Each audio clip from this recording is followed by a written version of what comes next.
Welcome to the Bearcat Beat on LSPN, where each week we share conversations about everything that makes Sherman ISD athletics so great. I'm your host, Chris Daly. Sherman Bearcat Athletics represent the heart and soul of our community, where champions are made both on the field and in the classroom. Our student athletes embody the Bearcat spirit through dedication, perseverance, and excellence, creating memories and building character that will last a lifetime. Remember, it's better to be a Bearcat. This is just one of the many amazing things that the Booster Club accomplishes throughout the year for all sports. If you're interested in joining the Sherman Athletic Booster Club, or if you want to purchase some merchandise to show your Sherman Bearcat love, you can visit the website at shermanisd.net under the Athletics tab.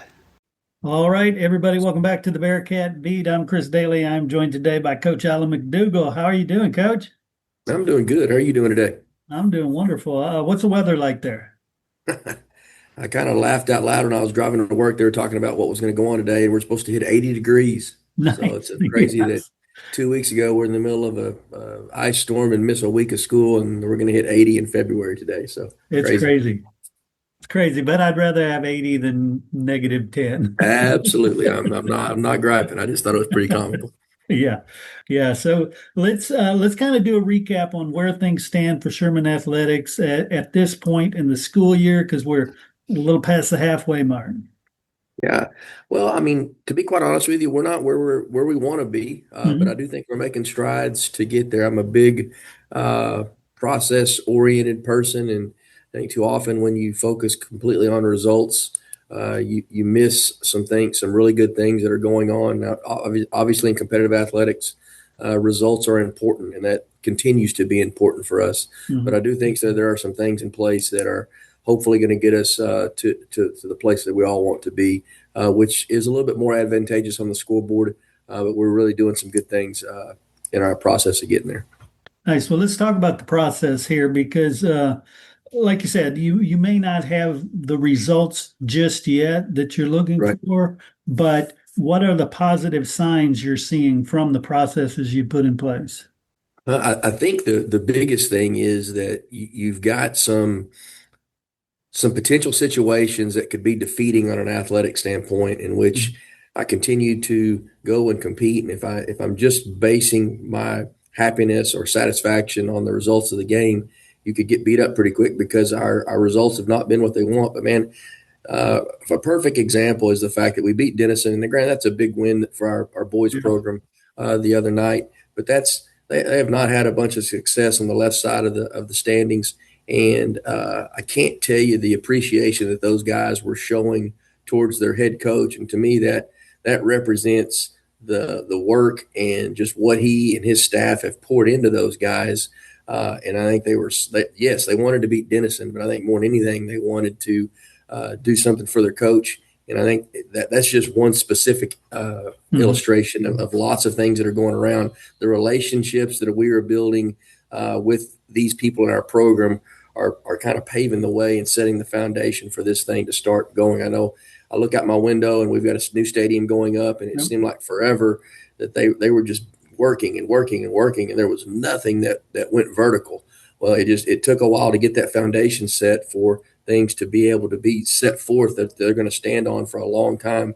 And I kind of use that as an analogy of what we've got going on here. The culture's not that the culture was bad, but I think there's been an intentional effort to get some cohesion in the way we talk to kids and how we talk to kids about athletics and what the importance and of their role in the building of Sherman Athletics is. And we've gotten to see some fruits of that. And unfortunately, we haven't gotten to see as many fruits on the competition end, but we're getting to see some of those in our soccer programs. I expect to see some of that, some of the same things in our baseball programs. It's just, when I took the job, I knew we had some issues in which the issues are really just bigger than Sherman High School. We've got some things that we need to address from a development in the youth sports area. And where that rears its head is when we get into our sports that are very skill-based and not just effort-based. Not that all sports are, but there's some skill involved in all of them. But if you've got skill-specific sports, we're behind a little bit. And a lot of that goes into the fact that we've got some things we need to address at the lower levels to kind of even that playing field, so to speak.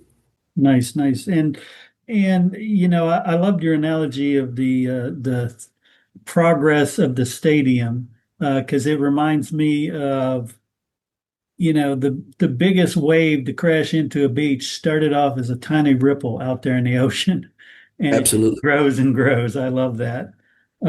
Talk to me about the community, because obviously the community supports Sherman Athletics. You can tell by what they're building, and talk to me Right. about what you've seen in the community.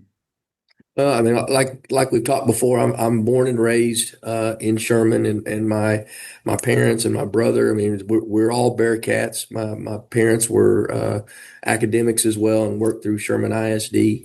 So the support is here. It's a very unique situation that we have a kind of a one horse town. We're probably biggest small the biggest small town in Texas.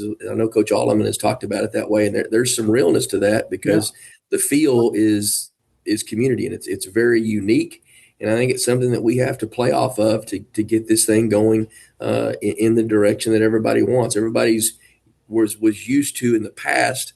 It looked a certain way. Well, times have changed, things have changed. People have different options, and we have to adjust with it as well. But our school district has invested from a facility standpoint that as you look around Grayson County, I mean, we're going to be second to none really in everything that we do. Hmm. There is a massive population that is coming north, and you're going to have lots of people.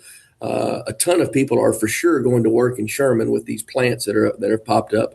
The challenge for us is to create an environment that they want to send their schools to Sherman.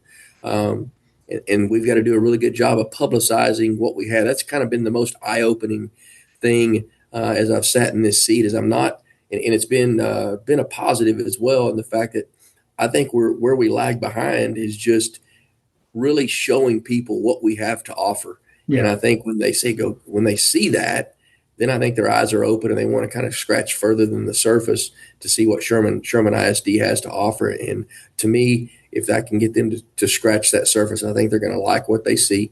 And I am hopeful that they make some decisions to come this way. I think just the more people we have, the more opportunities we're going to have to really accelerate this athletic program. Love that. And you mentioned the lower level athletics.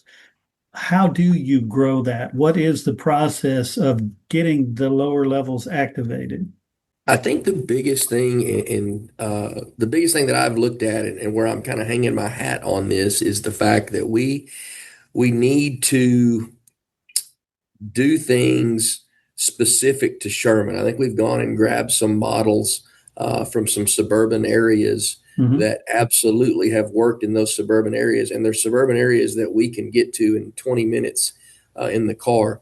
But I don't think that model, in my opinion, matches what can flourish in Sherman. I think everyone wants to get out and have a select league and take their talents all over the Metroplex. If we can just grow our talents in Sherman and uh, take care of business here, that's how it was. It was so successful with that model earlier in my life. We're Hmm. going to try to revisit that and see if we can just get more participation and more interest there. And we're going to lose some to the select at some level, but there's no reason that we can't have 4 to 8 youth football teams of Sherman Bearcats playing each other, and they get to culminate with a Super Bowl in the stadium outside the window Yeah. and have a good time. It gets more people involved. So I think it's just some attention, recognizing that we've got an issue, and then getting people in the room that want to make this better. And I think too many times people have their own little opinion and maybe have an own agenda of what goes on. Well, I Hmm. think we've broken through a lot of that when we've had some good discussion on everybody getting at the table. And the good thing is we all have the same goal, and that's to create a situation that's really good for our young kids as they come up through Sherman Athletics, and recognizing that our city is a part of that. Yeah, yeah, yeah. And I think places like the stadium and other facilities you have, making those available to those youth leagues, that is Absolutely. huge. You talk about publicizing what it is you do.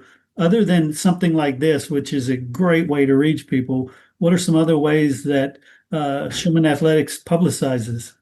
Well, this is what we're trying. I'm ignorant to this, and I'm trying to find people that have expertise out of my area and into theirs. I think gone are the days, or um, not as meaningful are the days in which we're dependent upon someone to go click on our district website Yeah. to gather information. I think everyone wants it now. They want it fast. So we've got to get through the avenues of Instagram and TikTok. And I really think if we can have our kids spread that message, Yeah.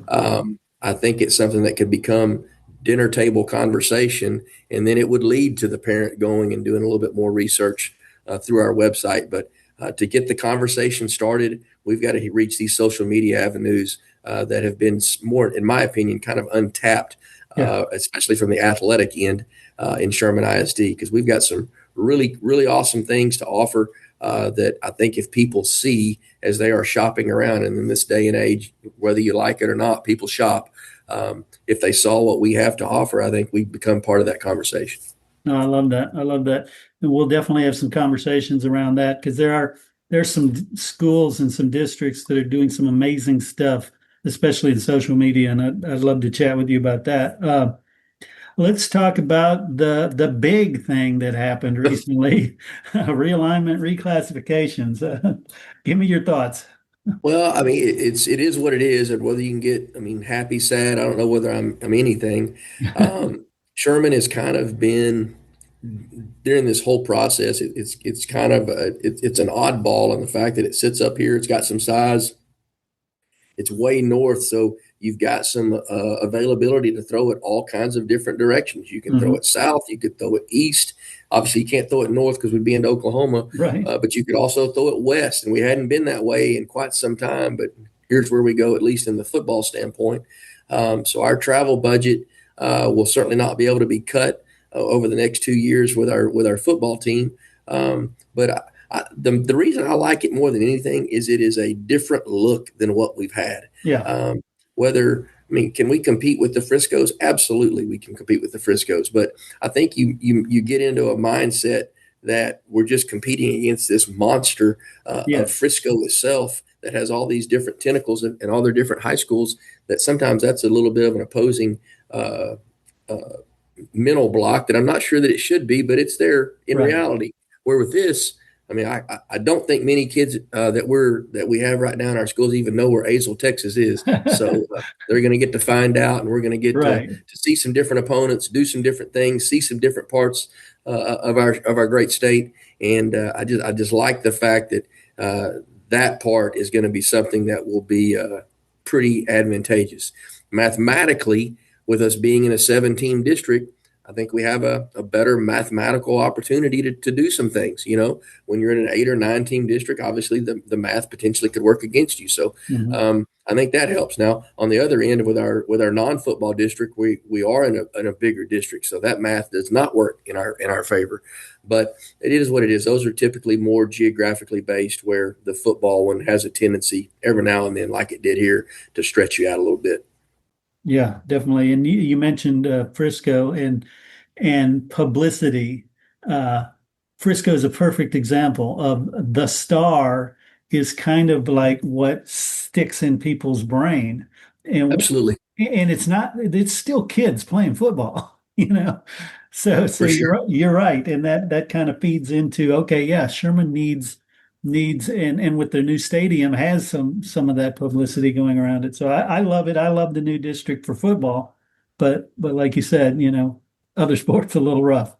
It's a little rougher, but it's. I mean, from the football end, it's just when these guys go and travel, and I like, for instance, the stadiums in Eagle Mountain, Saginaw. They're going to roll up and they're going to see something just like ours. They're going to Yeah, go to Azle and see something very similar. They're going to go to Fossil Ridge and see something similar. So it's just, I feel like when we go compete, our kids truly will think we're going to go compete against people like us, and in reality, those kids that in the Frisco schools are like us as well, but it, yep, it just it looks and it feels different. So I'm excited for a little bit of change in that direction. But even with the other district, we've got an addition of Salina and Nevada community, so there'll be some differences there as well. It's just if I had one negative about it, it's just the number of teams. It's not the teams involved in it. It sure, just sure. it makes it where we have to start earlier. to get that district schedule started, and it makes it a little bit more complicated. So, but it is what it is. There's other people around the state that have to do the same thing, so we'll try to make the best of it.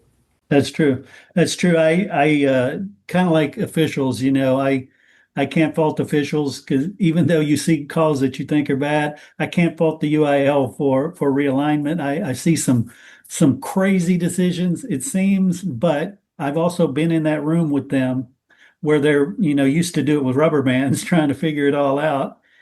That's a tough job. I cannot imagine, and I do think they do a great Yeah. job of throwing it out there, and they leave this month and a half buffer to kind of let everything settle. And you got people that are hot from a competitive standpoint, and you Yep. got people that are hot for geographics. And some, I mean, what came out last week will not be the final draft. They're Right. going to make some small tweaks to it, but man, it's pretty impressive that they're able to take all those schools in the state. And I bet they're about 95% right, or it's going to stick about 95%, which is pretty Oh, yeah. cool. Yeah, no, Yeah, no, exactly. Like I said, I always caution people against criticizing them or criticizing the officials because they both have very tough jobs. absolutely. Cool. So, yeah, so let's talk about what else we have going in this show. I assume we're going to be talking about some softball, some baseball. What can we preview? Softball, baseball underway. Our district seasons are wrapping up, in both of our base with our basketballs. Yeah. We got track and field that is has already started, but they won't start competing until next week. We've got an accelerated powerlifting program that just got underway. So just lots of stuff going on, and then you got stadium construction and realignment. It's no rest for the weary so far, but I've really enjoyed the position and enjoyed getting to kind of watch the foundations of what we're laying and hope that this thing takes. I know that it's going to. I got to keep in my mind, quit saying hope. It's going to happen. Right. You just got to keep swinging at it. No, I'm with you. I see the signs already there, and having seen a lot of these over the years, I see some great things happening in Sherman Athletics, and I'm just joyed to be a part of it. It's a tiny part of telling the story. Well, I've when we talked early or late in the summer, I really thought this was an aspect that we could do to better tell our message, and it kind of like the website. It can't be the only thing, but it can absolutely be a vital part, because I think from a messaging standpoint, you've got to hit all of the areas that people receive their information. And in today's day and age, podcast is absolutely one of those. So for us to be able to do that, for you to assist us with that, has been much appreciated. And I think it's been really, really, really well received. I love it. I love it. Well, Coach McDougal, gosh, thanks you so much for another great show, and I can't wait to continue talking about Sherman Athletics. Very good. We have some new guys. We'll wrap up basketball next week, and then you'll get our new sports moving the same way. Sounds good. All right. Thanks so much. Thank you. All right. Have a good day. You too. Bye-bye. I want to thank you for listening to the Bearcat Beat. Each week throughout the school year, you will hear all sorts of great information about all the athletic programs at Sherman ISD. Please do us a favor, like, share, comment, do whatever you can to help us reach more Bearcat fans.